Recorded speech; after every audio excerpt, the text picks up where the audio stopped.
Good evening, I'm Diana Fairbanks. I'm delighted to be in Buffalo to launch the high-definition era of the 10 o'clock news. We begin tonight with a midnight deadline for the departure of Occupy Buffalo from Niagara Square. That's where News 4's Rachel Kingston is live with the very latest. Rachel?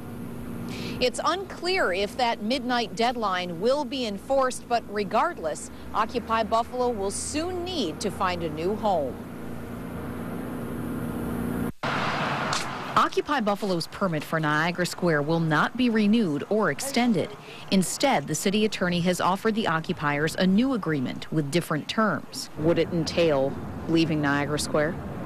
An eventual decampment is part of that agreement, yeah. Occupy's General Assembly must now decide whether or not to accept those terms. If we make a decision tonight, we're supposed to call them back before midnight and let them know. Midnight is not a hard deadline, but there's no guarantee of what will or won't happen if the occupiers don't make a decision by then. And we have not been given any answer whether or not evictions are possible here tonight. I don't think you're going to see any effort to use any tactic to push them out against their will. Franzik himself has suggested the protesters fix up a house in an inner-city neighborhood and make it their center of operations. But the bigger question is, how does Occupy Buffalo want to evolve? Franzik believes the group needs to pick a couple of issues and set clear goals, rather than trying to tackle everything that's wrong with society. I think that if I remember of Occupy Buffalo, I agree with a lot of what they're saying. It's what is our next step?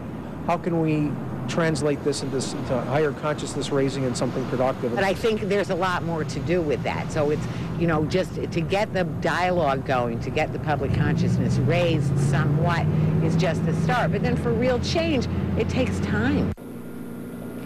Now, Albini told me this afternoon that he personally is comfortable with the idea of an Occupy Buffalo house, but all the decisions here are made by consensus, so the group won't do anything unless everyone agrees on it.